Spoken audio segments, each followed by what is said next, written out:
Sasa tuelekee kaunti namba 48 ambapo Marekani imefanya operesheni ya kijeshi usiku kucha nchini Venezuela na kumkamata Rais Nicolas Maduro pamoja na mkewe Cilia Flores. Shambulizo hilo la Marekani limezua shutuma kali kutoka kwa jumuiya ya kimataifa na kuzua hofu ya kuongezeka kwa machafuko katika eneo hilo. Rais Maduro anatazamiwa kufunguliwa mashtaka nchini Marekani.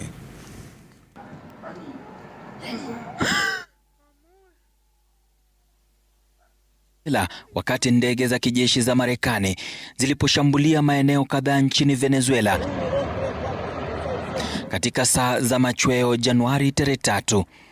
Operesheni hiyo ilithibitishwa na Rais Donald Trump kupitia akaunti yake rasmi ya X, ilisababisha kukamatwa kwa rais wa Venezuela Nicolas Maduro na mkewe Cilia Flores.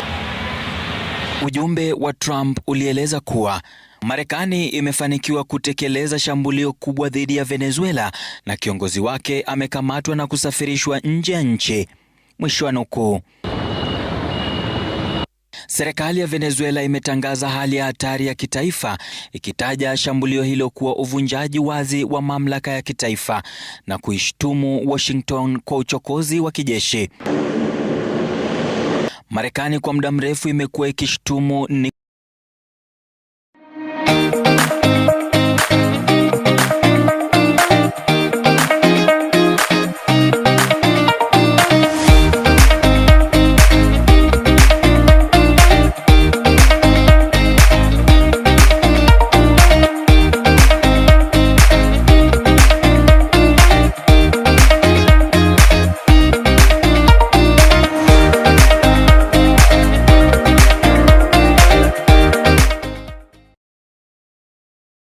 Marekani ilikuwa imetoa zawadi ya dola milioni 50 kwa taarifa zitakazosaidia kukamatwa kwa Maduro.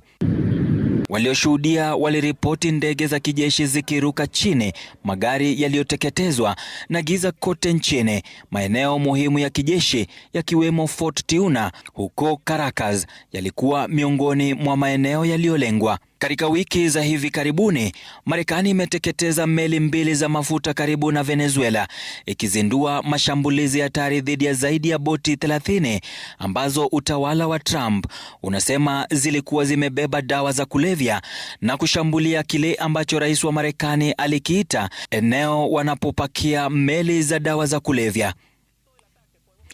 Pentagon bado haijatoa maelezo rasmi kuhusu uzito wa operesheni hiyo au mahali walipo Maduro na mkewe sasa. Kikosi maalum cha Delta Force cha kijeshi la Marekani, kikosi cha wasomi wa vikosi maalum wa kivita, ndicho kilitekeleza operesheni ya kumkamata Maduro.